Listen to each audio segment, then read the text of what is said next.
Boa noite, prazer estar aqui com vocês.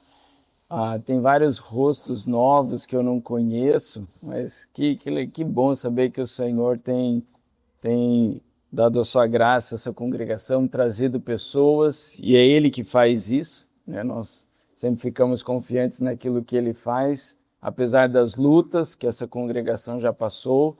Deus tem sido fiel, Ele sempre é fiel e sempre será. Amém? E a nossa igreja em Pinhais manda saudações, lembranças, vocês deixam muitas saudades lá e os queridos, sempre que a gente vem, é uma alegria estar aqui junto.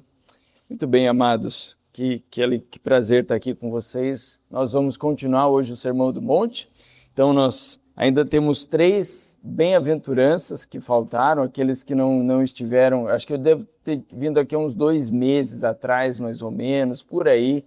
Então, alguns, talvez a maioria não esteve aqui. A gente esteve trabalhando já várias bem-aventuranças e hoje a gente vai trabalhar a partir ali da 6ª e a 7ª bem-aventurança. A 8ª era o meu plano fazer, mas daí ia ser um sermão de 1h20.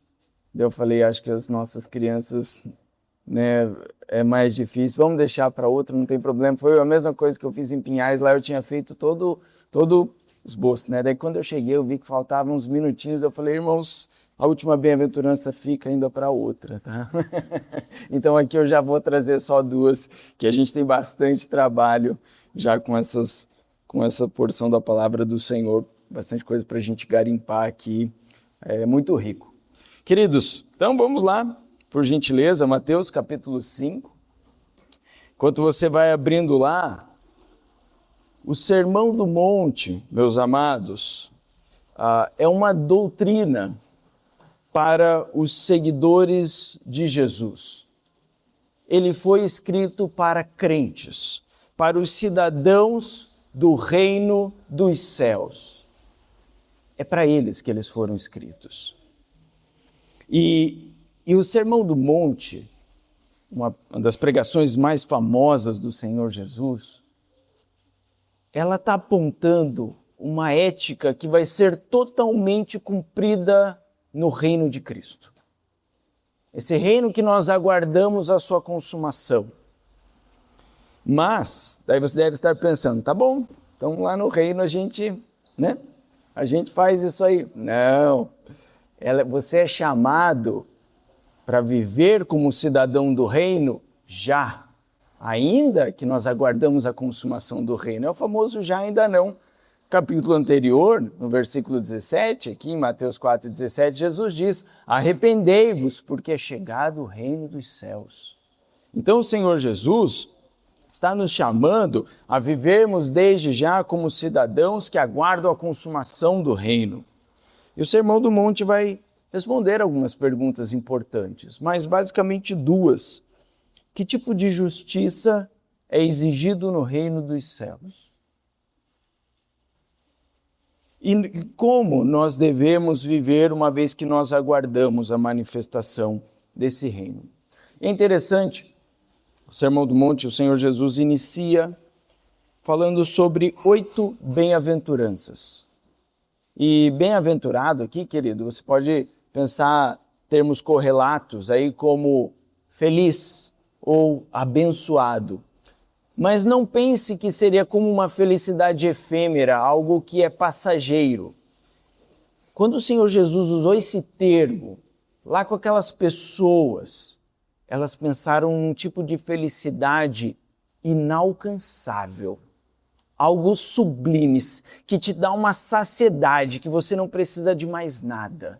E pode perceber que nós, seres humanos, parece que nunca estamos contentes. Então imagina como isso impactou aquelas pessoas. Quando o Senhor Jesus falou, bem-aventurados os pobres de espírito, porque deles é o reino dos céus. Como assim? Como ser pobre pode me fazer ser bem-aventurado? Pobre de espírito, tá? Jesus está falando daqueles que reconhecem a sua falência espiritual, a sua necessidade de Deus. Aí ele no versículo 4 fala, bem-aventurados os que choram, porque serão consolados. Quem é bem-aventurado por chorar? Nós choramos porque sofremos, e o sofrimento ele vem por causa do pecado. Mas o Senhor Jesus está falando justamente daqueles que lamentam o pecado, que se entristecem por causa dele. Aí ele vai falar, bem-aventurados os mansos, porque herdarão a terra. Ele estava falando justamente daqueles que agem segundo Deus e são controlados por Deus. E a gente pensa que quem vai herdar a terra são os briguentos, né? Mas não, são os mansos. Aí ele vai falar, bem-aventurados os que têm fome e sede de justiça, porque serão saciados. Deus promete justiça. Um dia ela será totalmente executada. Esse Deus justo é muito paciente.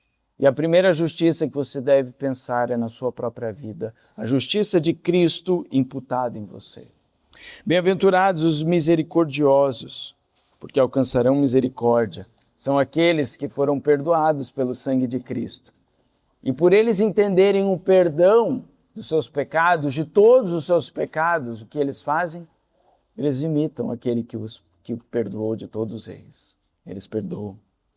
Então nós chegamos no versículo 8, e o Senhor Jesus diz assim, e antes de eu ler aqui, amados, lembra que todas essas bem-aventuranças, elas nos desafiam. Elas desafiam a nossa cultura. Como eu falei, quem pensa que é feliz aquele que é pobre de espírito, que chora, que é manso? Elas desafiam o nosso senso do que é felicidade. Mas o Senhor Jesus está ensinando que o cidadão do reino dos céus produz este caráter, essa força de caráter. Então no versículo 8 ele continua dizendo assim, bem-aventurados os limpos de coração, porque verão a Deus. Bem-aventurados os pacificadores, porque serão chamados filhos de Deus. Eu quero orar novamente, pedindo que o nosso Deus também continue a nos guiar. Nosso Pai, obrigado, Senhor, por estarmos diante da sua palavra. Tira a frieza dos nossos corações, Pai. Fala através deste teu servo que é tão inadequado, mas confiamos em Ti, no Teu poder, Pai, no poder do Espírito Santo que opera nos corações, que pode produzir limpeza de coração, que pode nos tornar como o Senhor é, um pacificador. Pai querido, peço que o Senhor nos conduza nesse momento. Em nome do Teu Filho. Amém. Bem-aventurados os limpos de coração. Queridos, importante nós definirmos, creio que vários já saibam disso, mas coração às vezes muda, né? O enfoque dependendo da cultura. E na palavra de Deus, por coração, a Bíblia está querendo dizer o centro de toda operação da sua vida, aquilo que te comanda. Lembra de Provérbios 4:23? Sobre tudo que se deve guardar, guarda o teu coração. Por quê? Porque procedem as fontes da vida. Queridos, no seu coração é onde é a sede dos seus pensamentos, é a sede das suas vontades, aquilo que você deseja, é a sede dos seus afetos, aquilo que você ama, aquilo que você odeia, é a sede do seu discernimento moral, a consciência nossa daquilo que é certo e errado. Tudo isso vem do seu coração. Então, quando o Senhor Jesus fala ali, bem-aventurados os limpos de coração, Ele está falando lá no cerne da sua vida, lá no centro, da onde comanda tudo, onde ninguém vê. Ele está falando desse centro. E amados, o que é ser limpo de coração? Nós estamos aqui contemplando algo difícil para nós, praticamente impossível, que é pureza, que é santidade. E se nós quisermos um exemplo máximo daquilo do que é ser puro, santo, nós olhamos para o próprio Cristo. Ele é a perfeita referência. Nele não foi achado dolo algum. Nele ele não tinha pecado, nenhum tipo de mácula, ele é totalmente puro, totalmente íntegro. Então o Senhor Jesus estava aqui mostrando para nós o exemplo máximo que vem dele mesmo. E a humanidade, nós, somos a completa antítese dessa bem-aventurança. Nós somos o oposto disso. É como preto e branco, é como doce e salgado, é totalmente o contrário. Não tem como nós olharmos e falarmos assim, nós podemos, como o Senhor, ser esse bem-aventurado, que é limpo de coração. E por mais que a nossa sociedade ainda queira afirmar que há dentre nós grupos que têm certa pureza, isso não é verdade. Não é verdade, queridos. Por exemplo, você já ouviu a falácia do bom selvagem? Do bom selvagem? Aqueles são os nativos, né, puros, que amam a terra, que respeitam. Esses seres puros, intocáveis, que vocês foram lá e mancharam, né, aquela coisa toda. Já viu como isso está na nossa cultura? Aqui no Brasil nós temos muitas culturas ainda preservadas, nativas, preservadas, e muitas vezes elas são encaradas como se elas fossem culturas onde ali você tem pureza. Né? São falácias de iluministas e naturalistas. Né? Até filme é feito sobre isso. Né? Crianças, vocês já viram Pocahontas? Vocês já viram Avatar? Os navios, aqueles azulão grandão? Já viu? Pode ver que esse material mostra eles como seres imaculados quase ali, né? Seres de boa índole, de uma intenção. Gente, isso é uma falácia. Isso é antigo. O nosso compositor brasileiro, Carlos Gomes, dedicou uma ópera inteira chamada Guarani. Depois vai lá escutar, já viu aquela voz do Brasil? Da Guarani, era da ópera dele, da abertura. E a gente tinha essas... Até José de Alencar escreveu o livro Iracema. A gente tem isso, uma cultura antiga que vem até hoje. Isso é uma falácia, queridos. Há tanta perversidade nessas culturas como a gente tem hoje. E vou dizer para vocês, talvez até pior, porque eles muitas vezes não respondem a uma legislação. Ali há muitos estupros, assassinatos, adultério.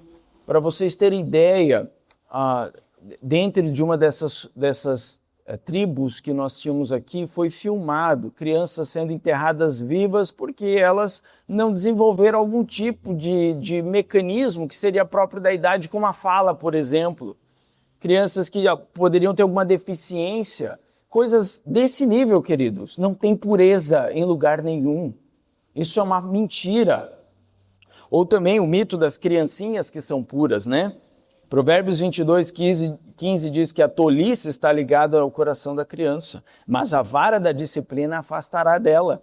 Davi também disse no Salmo 51:5, eu nasci na iniquidade e em pecado me concebeu a minha mãe. Queridos, não há pureza na humanidade, nem nesses grupos que a gente às vezes queira classificar. O pecado trouxe depravação em todas as esferas da vida humana. Não há um ponto na sua vida onde ele não tenha maculado. Entenda isso, não tem yin e yang aqui.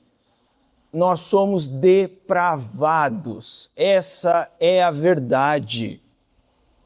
Independente de idade, independente de cultura, independente de qualquer circunstância que seja, o ser humano pós-Gênesis 3 é assim. E, meus amados, lembra que esse centro da sua vida, o coração, ele é enganoso, ele é corrupto, desesperadamente corrupto. Tanto que Jeremias 17:9 fala isso. Esse é o coração, esse é o seu coração, enganoso, corrupto, desesperado pelo pecado. Aí ele pergunta, quem pode entendê-lo? Quem pode conhecer? Que se até essas intenções difíceis de sondar são corruptas, como que eu posso compreender?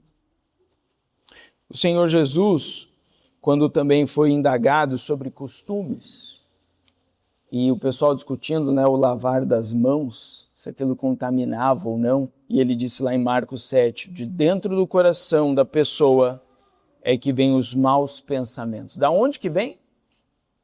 De dentro do coração. Não é a sociedade que te corrompe, tá? É de dentro do coração.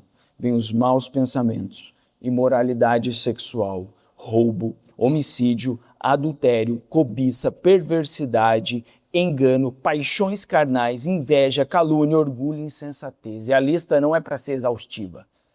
Ele só estava trazendo a ideia de coisas que vêm de você. Não é culpa dos outros, é sua culpa, é do seu coração. E ele disse assim ainda, no versículo 23, todas essas coisas desprezíveis vêm de dentro e são elas que contaminam.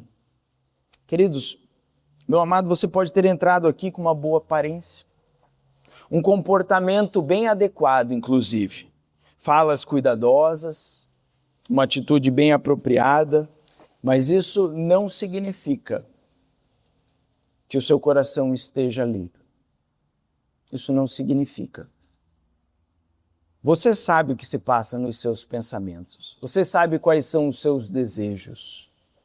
Talvez se essas coisas fossem expostas num telão na nossa vida, se elas fossem reveladas, é provável que nós sentiríamos tanta vergonha e nunca mais iremos querer voltar para aquele ambiente novamente, aquelas pessoas, de tanta perversidade que há no nosso coração. E Jesus está falando, olha só, queridos, não é para dar um banho de água fria isso, mas esse é o nosso estado. E Jesus está chamando os seus discípulos a serem puros de coração. E ele fala que esse puro de coração, ele é feliz, ele é abençoado. Mas como alguém consegue ser puro de coração? O padrão é muito elevado. Acabei de falar, é o próprio Senhor Jesus. Essa pergunta já foi feita antes, lá no Salmo 24. Só que interessante que o salmista, ele parte da recompensa dessa bem-aventurança. A recompensa dessa bem-aventurança é que verão a Deus, certo? Bem-aventurados os puros de coração, por quê? Verão a Deus. E lá no Salmo 24, no versículo 3, ele faz essa pergunta: quem subirá ao monte do Senhor? Quem há de permanecer no seu santo lugar? Uma equivalência, estar na presença de Deus, ver a Deus. Quem vai poder falar isso? Aí ele responde, o que é limpo de mãos e puro de coração. E ele continua dando a resposta. Queridos, a verdade é que, sim, tem como ser limpo de coração. Tem sim, é verdade. E para isso, eu não vou vender aqui nenhuma indulgência para você, tá bom? Nenhum olhinho mágico, aguinha consagrada, talvez uma toalha ungida, passar meu terno por aí, sabonete do descarrego, nada disso. Não, isso é mentira do diabo, né? Você não precisa seguir nenhum sacramento também do sistema de barganha que as seitas pregam por aí.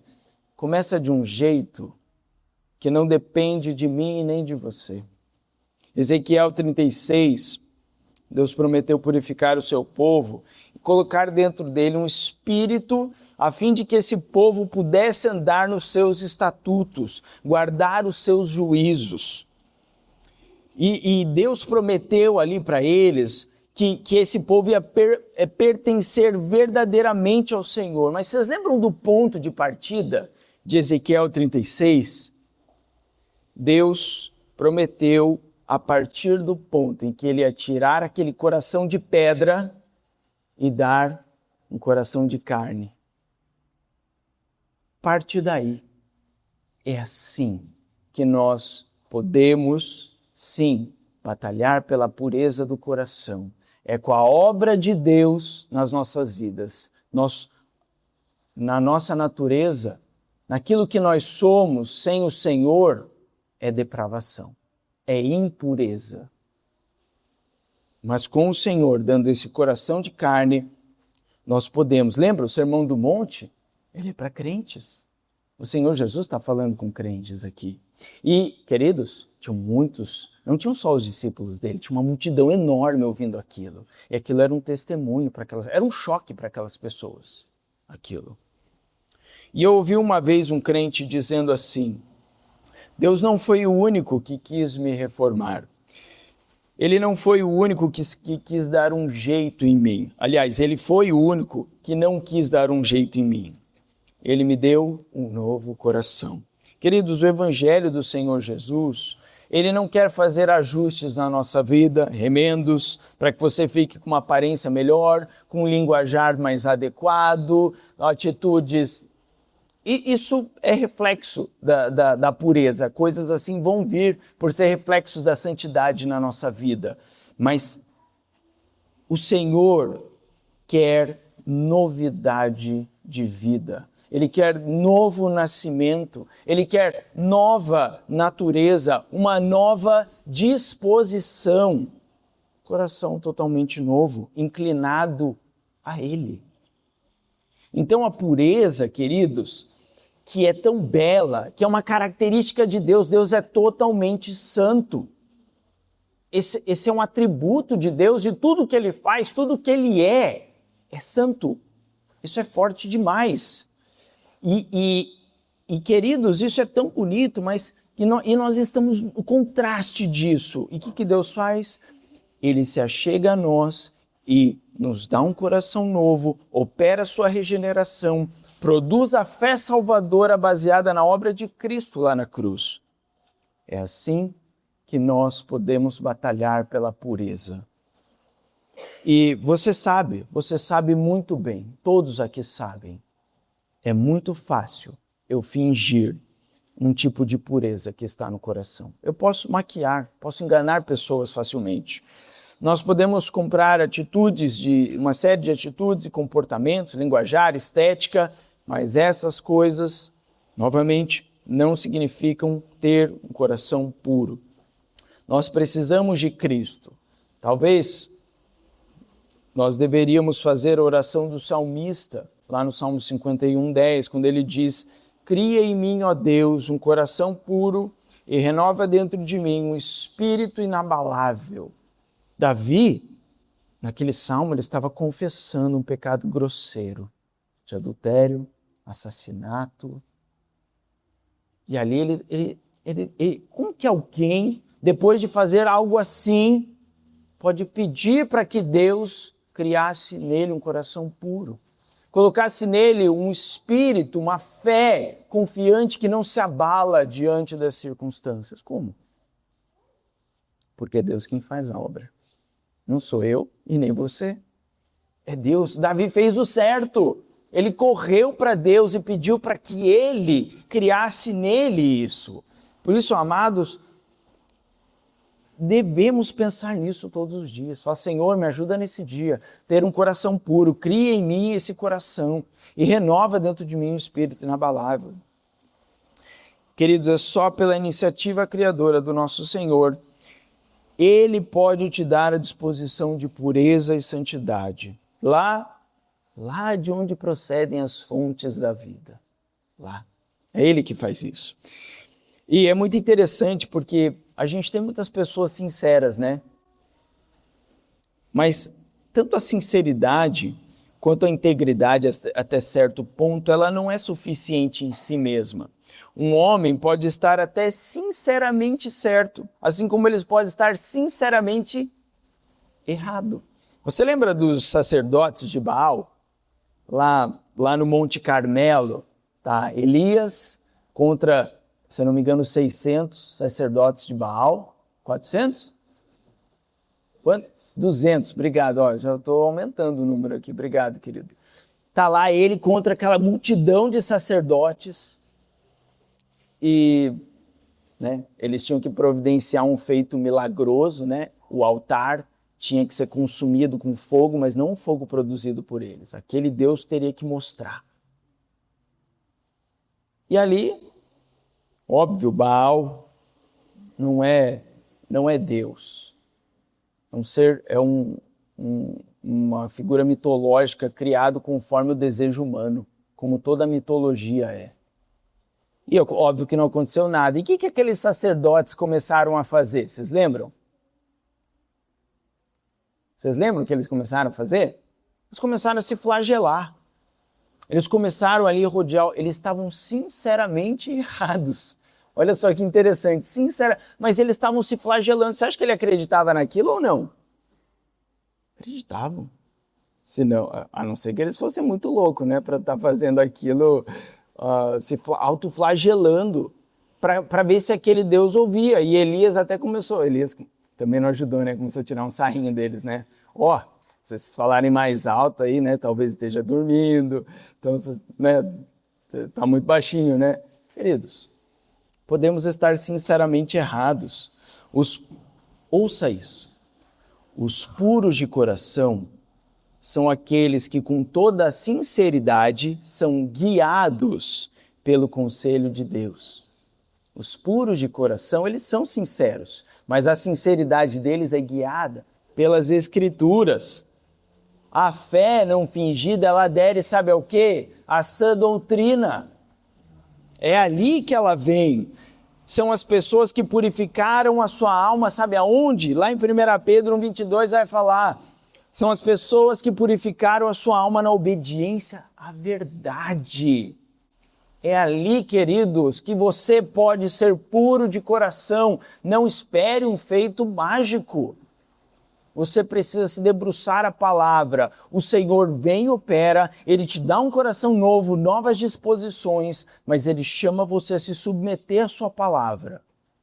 Esse é o nosso exercício, dependendo sempre dele. Não é na nossa força, é dependendo dele. Mas a gente tem aquilo que Deus nos chama a fazer, a participar, dependendo dele. O seu coração é puro, meu amado. E para responder isso, eu faço outra pergunta. Você tem caminhado em santidade? Será que eu sou puro de coração? Pense, você tem sido obediente à palavra do Senhor? Muitas vezes as nossas reações, a forma como reagimos, nossos sentimentos podem te mostrar algumas coisas assim. Talvez você esteja lutando com ira e amargura, a ponto que no seu coração, ninguém talvez saiba disso, mas talvez lá no seu coração você comece a maquinar o mal contra pessoas que te fizeram algo. Ninguém sabe disso, mas talvez está lá no seu coração. Talvez o seu coração é inclinado à cobiça. As pessoas às vezes não veem isso, mas você sacrifica sua família, tempo com Deus, não é generoso, tudo com desculpas. É mesquinho, avarento. Talvez seu coração não é um coração puro, ele é um coração cobiçoso. Talvez o seu coração seja lascivo, imoral. Ninguém viu que talvez você tenha assistido no celular, sozinho. Mas, queridos, muitas coisas podem nos mostrar que o nosso coração tem caminhado na pureza, na obediência da palavra, ou tem caminhado com a impureza, cheio de pecados. O interior, queridos, sempre vai moldar o seu exterior. Uma hora ou outra isso vai acontecer. A gente consegue enganar por um tempo, mas uma hora ou outra nós vamos revelar aquilo que tem nos nossos corações. Corra para o Senhor. Para o Evangelho, o ser é tudo quem você é. Não é o que você faz necessariamente, não é o que você tem, não é sua capacidade, seus talentos, nada disso. É quem você é. Você é puro de coração. E os salvos em Jesus, mas daí você pode perguntar, Léo, mas nós pecamos todos os dias, seja nos nossos pensamentos, é muito difícil. Mas o crente, o que ele faz? É o que Davi fez no Salmo 51. Ele confessa, ele se arrepende e ele deixa. É isso. Lembram de Provérbios 28:3? onde ele vai falar justamente isso, sobre a alegria de você confessar os seus pecados. Vamos ler esse texto, é importante. Abram lá, irmãos, por favor, Provérbios 28, 13. Tenham a bondade, queridos. Você pode, inclusive, imprimir esse versículo, colar na sua parede, é muito bom, assim como o Salmo 51, 10.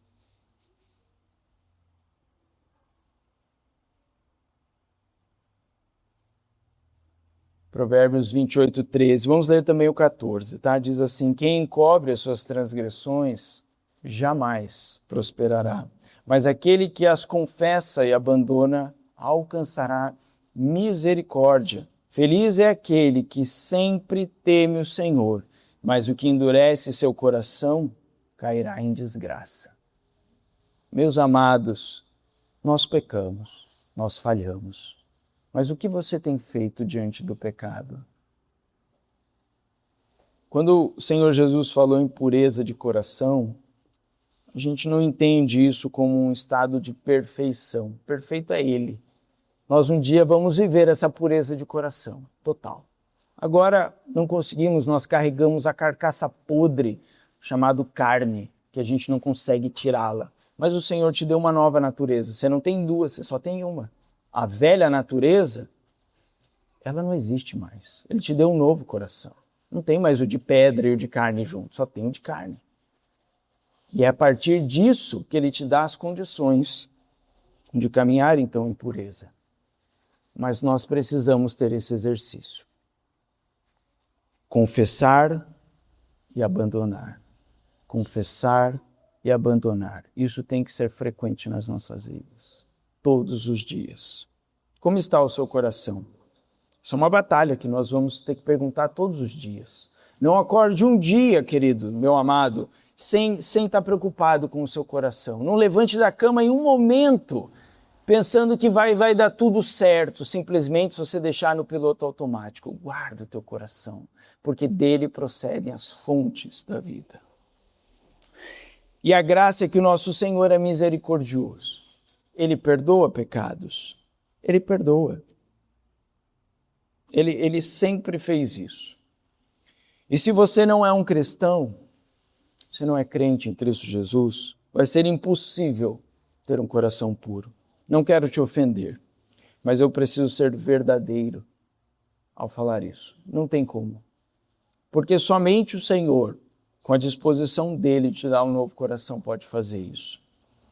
Em Isaías 55, ele diz assim: busquem o Senhor enquanto podem achá-lo, invoquem-no agora enquanto ele está perto.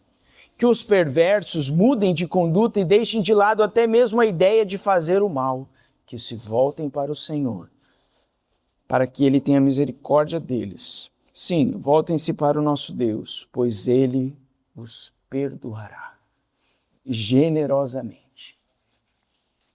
Queridos, esse é o nosso Deus, mas nós precisamos caminhar em santidade com Ele. Os olhos dele não veem o mal, Ele não pode contemplar o pecado. Esse é o nosso Deus. Muito bem, vamos para a recompensa dessa bem-aventurança que é lindíssima. Bem-aventurados os puros de coração, por quê? Que verão a Deus. Olha só, aos que são verdadeiros e puros de coração, queridos, é dado, se não mais, nada menos do que ver o próprio Deus. Em Jesus, nós tendo esse novo nascimento, nós já contemplamos Deus de certa forma, mas é como diz o texto, como num espelho opaco, turvo, embaçado, onde a gente não consegue ainda ver direito, mas vai ter um dia que isso vai ser face a face. E a promessa, queridos, de ver a Deus, crentes, nós já temos visto isso na palavra dele. Deus se revelou na sua palavra, nós temos ele ali. E é maravilhoso porque nós podemos ter uma visão de Deus diferente em tudo o que nós fazemos. Nós podemos olhar para a história, para a natureza, a criação, a fé, as escrituras, a presença de Deus, as experiências que Deus tem te permitido ter, e com isso eu quero dizer a santidade que Ele tem te proporcionado a santificação, não algo místico, por favor, como revelações, essas coisas. E a gente vê que o cumprimento total dessa bem-aventurança vai ser no futuro. Lá em Apocalipse 22, terminando as Escrituras, diz assim: bem-aventurados aqueles que lavam suas vestes, para que tenham direito à árvore da vida e entrem na cidade pelos portões. Fora ficam os cães, os feiticeiros, os impuros, os assassinos, os idólatras e todo aquele que ama e pratica mentira. Também não é uma lista exaustiva de pecados, tá? Ele está dando exemplos aqui. Mas olhe, querido, como isso é importante. Não vai adentrar no reino dos céus os impuros. Eles não vão adentrar. Eles não farão parte.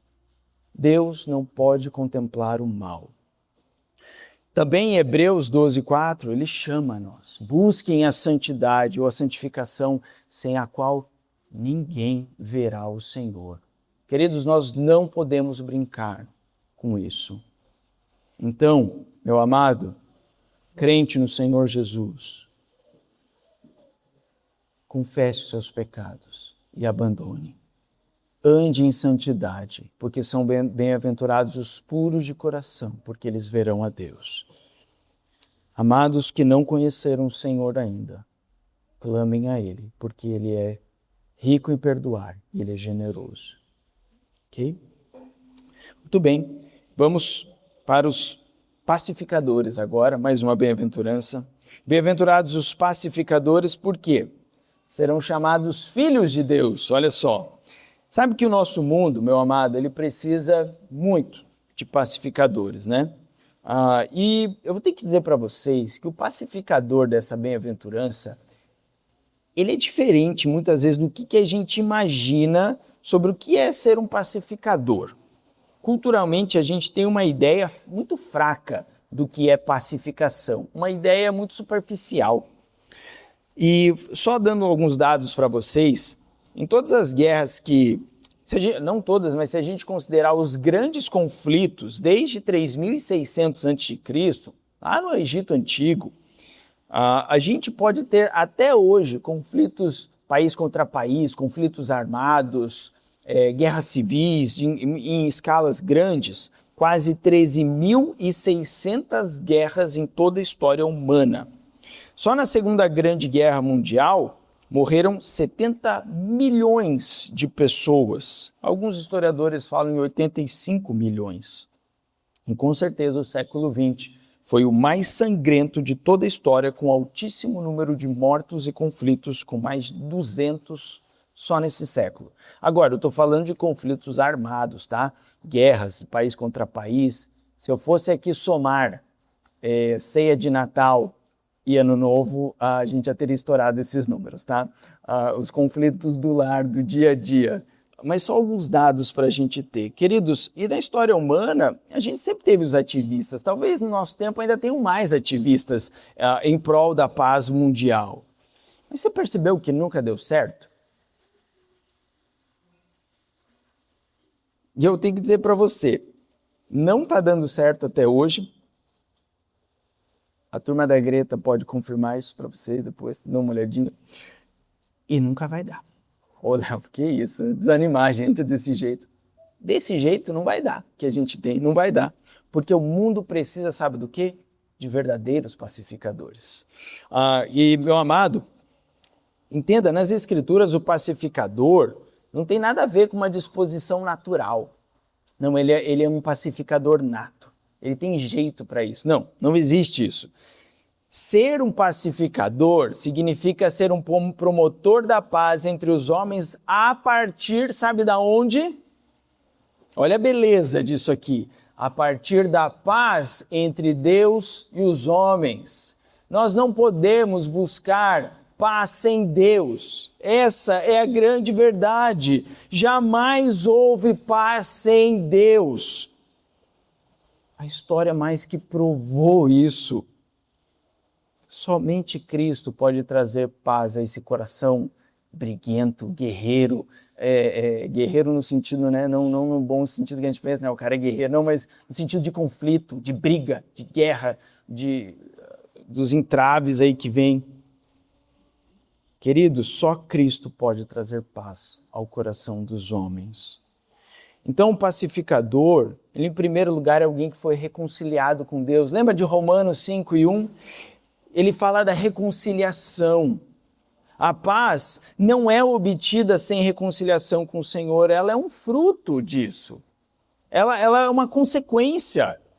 E essa bem-aventurança, ela fala sobre uma bênção, sobre todos aqueles que receberam para si a reconciliação com Deus por meio da cruz, e agora eles procuram, por meio da mensagem da cruz, que os homens sejam reconciliados com Deus.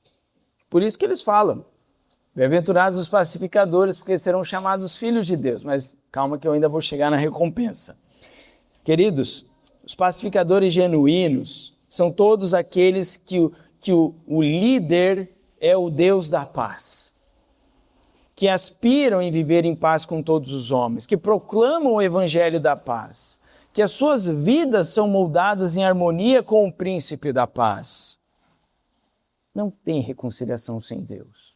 Não vai funcionar. Não vá mais para movimentos desse tipo se você já foi algum dia, porque não vai funcionar. Dobre seus joelhos e ore. Pregue o evangelho para os homens, que é o que eles precisam. Aquilo vai trazer paz.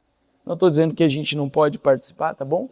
De algumas atividades, mas a paz não vem desse jeito, queridos. Não vem desse jeito. A Europa achou que eles estavam num clima tão evoluídos já dentro da sua economia, com universidades, escola. Eles achavam que eles eram uma sociedade já, principalmente a Europa Ocidental, acharam que eles eram uma sociedade já tão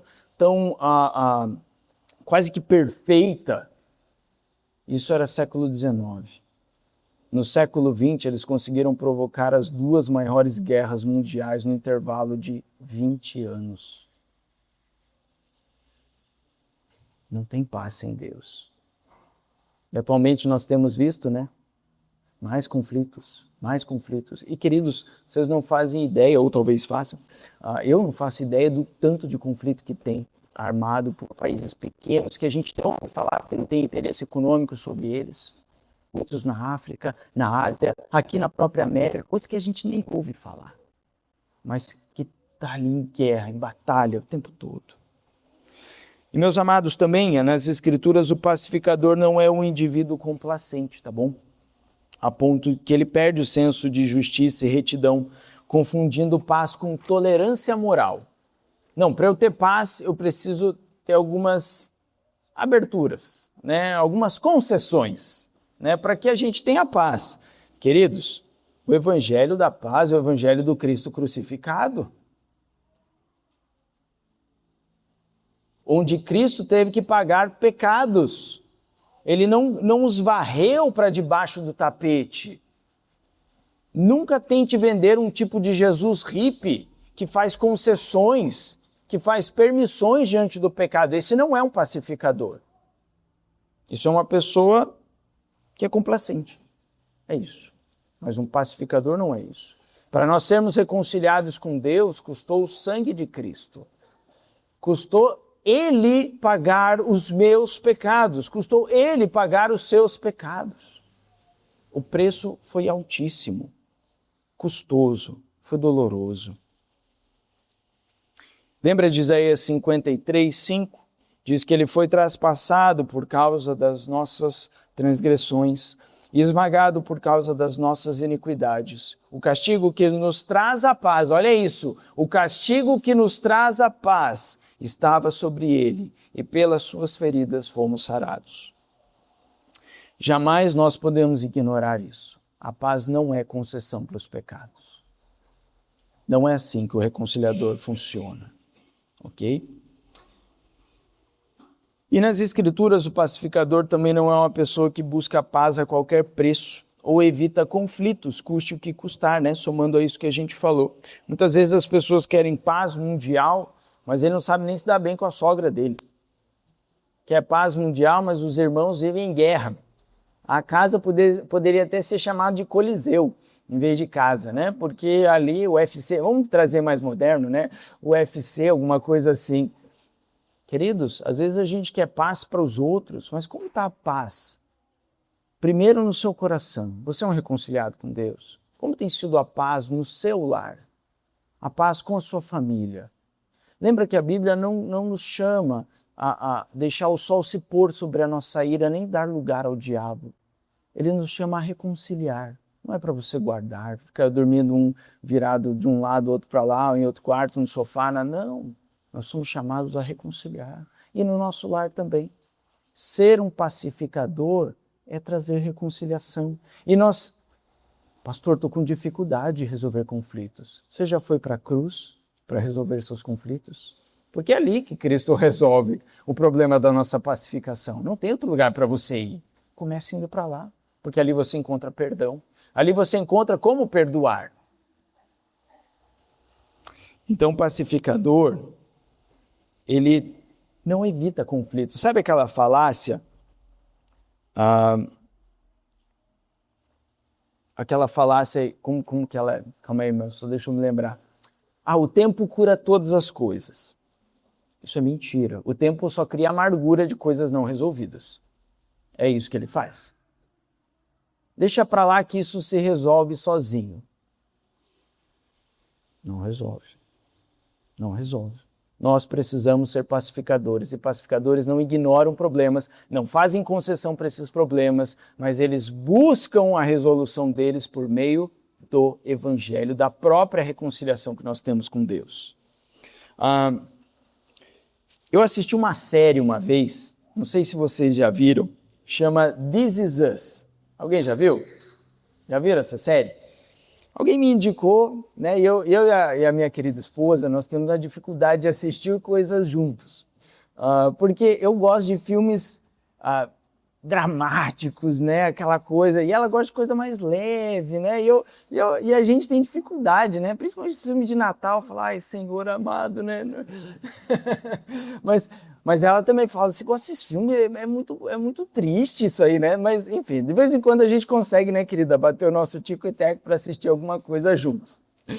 Aí a gente foi assistir o tal do This Is Us. Vamos assistir, então. Queridos, que angústia que me dava. Às vezes eu pausava, a querida ficava até irritada comigo. Às vezes eu pausava para comentar sobre algo, né?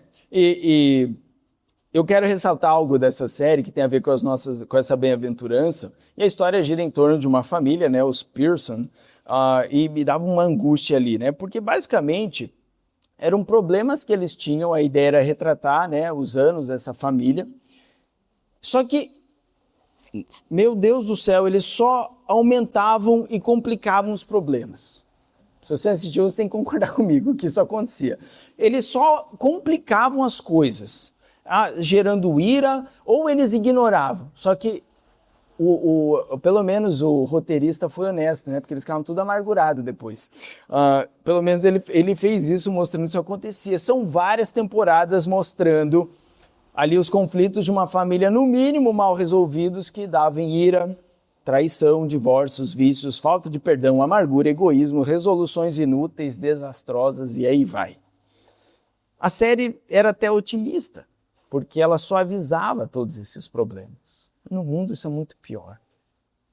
O não resolver, o deixar para lá, não saber, não ter Deus para resolver os conflitos é terrível. Quantas famílias que pai e filho não se falam há décadas às vezes? Isso acontece porque a gente não sabe resolver problemas. A gente precisa recorrer para o Deus da reconciliação. E olha, se a série fosse de uma família de crentes, acho que não precisava nem de uma temporada inteira. Ali, 1, 2 episódios, já tinha resolvido aquilo ali. Porque a gente aprendeu com o mestre da reconciliação, com o Senhor da reconciliação, como a gente faz isso, queridos. Essa é a bênção. Os conflitos precisam ser tratados, queridos, biblicamente. Aprenda a ter conversas difíceis.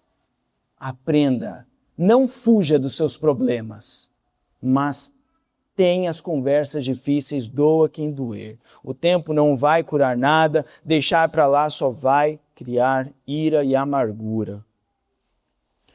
Evitar um conflito jamais vai trazer a paz. Não estou falando para você entrar no conflito, tá? Mas quando você está envolvido naquilo, você vai precisar resolver. É assim que funciona. Claro, deixa eu dar um conselho para vocês, né? Tem algumas coisas que exigem certa paciência para nós resolvermos. E a gente não pode sair querendo arrancar de alguém algum tipo de confissão, né? Mas nós, crentes, não podemos deixar o sol se pôr sobre a nossa ira, porque isso dá lugar ao diabo, no final das contas. A gente precisa resolver, ir para a cruz com humildade. Tem situações que às vezes, sim, saem da sua alçada para resolver, né? Por isso que a Bíblia fala, se possível, tende paz com todos os homens. Às vezes não é possível porque não depende só de mim. Ok? Queridos, trate os problemas com o seu irmão. Sabe o que é interessante das Escrituras? E as Escrituras forçam a gente a fazer isso. É incrível, né? A sabedoria de Deus. Quem tem que tomar a iniciativa quando você tiver um problema com o irmão? Se o teu irmão pecar contra ti, ele vem e se reconcilia contigo. É isso? Não, né?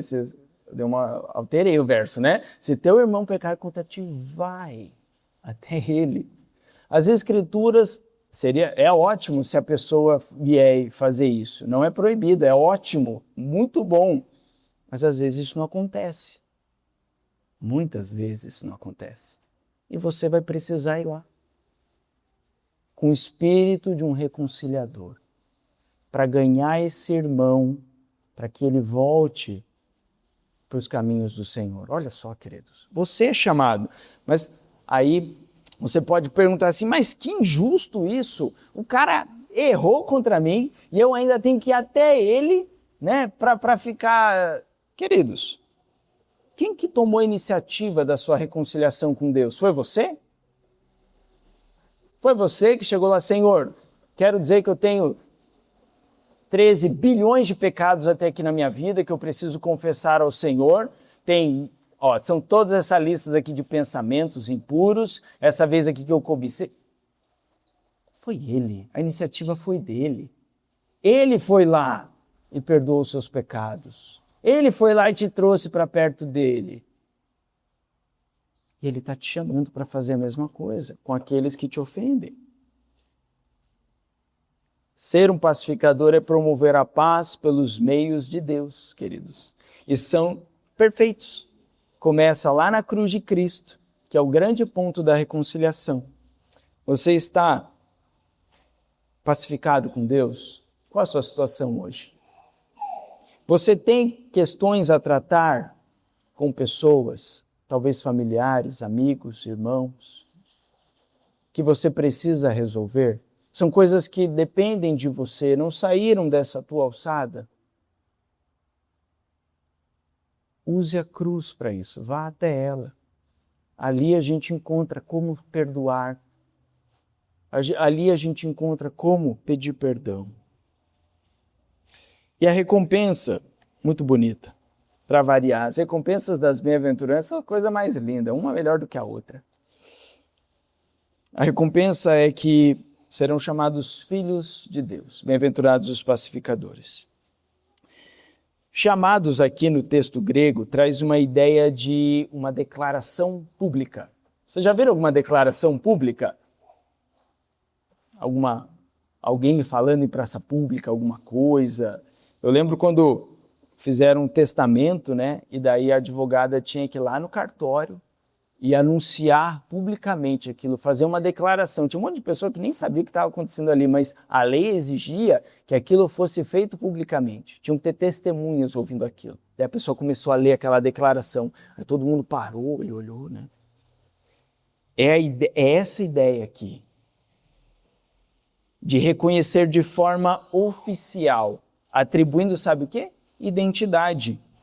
Ninguém, queridos, eu não posso me autodenominar filho de Deus, simplesmente nos meus esforços. Ó, é o seguinte, a partir de hoje, sou um filho de Deus. Quem pode fazer isso? Só o Senhor. É Ele quem faz isso. E a ideia aqui no texto, que eles serão chamados filhos de Deus, na palavra grega tem essa ideia, como se, porque serão reconhecidos e declarados filhos de Deus. Lá no começo eu falei para os irmãos que os pacificadores, conforme as Escrituras, eles são diferentes de qualquer outra pessoa neste mundo. Isso é verdade, porque eles imitam o seu Pai. É isso que acontece. Deus é o Deus da paz. Deus inicia a reconciliação. Deus realiza a paz por meio da cruz. Deus envia reconciliados como mensageiros. E Deus forma filhos que possam refletir o seu caráter. O título, Filho de Deus, é uma designação muito elevada, meus queridos. Muito elevada. É uma declaração que ele dá. Isso tem muita honra, tem muita dignidade. E é tão interessante porque você se assemelha a ele. Imagine as pessoas olhando. Esse é um filho de Deus. Porque ele faz aquilo que o seu pai faz. Quando a gente é um reconciliador, nós estamos adentrando na própria esfera de atividade do nosso Deus, de reconciliar. E para nós terminarmos, as Escrituras estão chamando os cidadãos do reino a viverem em pureza, santidade, pela obediência da palavra de Deus. Estamos sendo chamados aqui, queridos, a nos identificar com o Pai, de tal forma que nós possamos agir como Ele, sendo agentes de pacificação, sermos santos como Ele é. E essas evidências devem estar presentes no seu caráter. Elas não serão perfeitas aqui ainda, mas ande em conformidade com elas, de modo que a nossa identidade já seja vinculada com o Senhor. O mundo precisa de homens e mulheres puros e pacificadores. Como a gente precisa disso? A gente vive numa cultura de briga, uma cultura impura. É um desafio para nós, no meio da nossa cultura. Mas em Cristo você pode. Então não desanime, meu amado. Corra para o Senhor Jesus. E quando o Senhor Jesus redimir todas as coisas, nós colheremos essas recompensas de forma perfeita. Veremos o nosso Deus plenamente, face a face. E seremos proclamados seu Filho e andaremos em santidade com Ele para sempre. Amém? Vamos orar, pedindo a bênção do Senhor. Nosso Deus, Pai querido, obrigado, Senhor, pela reconciliação que o Senhor trouxe através do Senhor Jesus. O Senhor é o grande promotor da paz. Nos ajuda, Pai, a nos identificarmos, sermos reconciliadores de tal forma que nos identificamos com o Senhor. Nos ajuda, Pai, a afastarmos de nós as brigas, a ira, confusão, mas corremos para a cruz de Cristo para resolver, Pai, os nossos conflitos. Nos ajuda a sermos agentes que levam o evangelho da cruz para aqueles que não são reconciliados com o Senhor, que vivem debaixo da sua ira, são inimigos teus. Nos dá essa graça, Pai. Que privilégio de poder ser reconhecido teu filho, por se parecer de tal forma com o Senhor. Pai querido, também nos ajuda a andar em pureza e santidade. Ó Pai, o Senhor sabe que o nosso coração é enganoso, que o nosso coração é tão obstinado, é inclinado ao mal, Pai. Mas eu peço ao Senhor que pela sua graça renove em cada um de nós um espírito inabalável, que crie em nós todos os dias um coração puro para andarmos em santidade, sem a qual ninguém verá o Senhor. Louvado seja o Senhor, porque o Senhor nos ensina. Louvado seja o Senhor pela instrução que temos e pela possibilidade de andarmos contigo. Abençoa essa semana para que possamos andar em piedade, Pai. Em nome de Cristo, amém.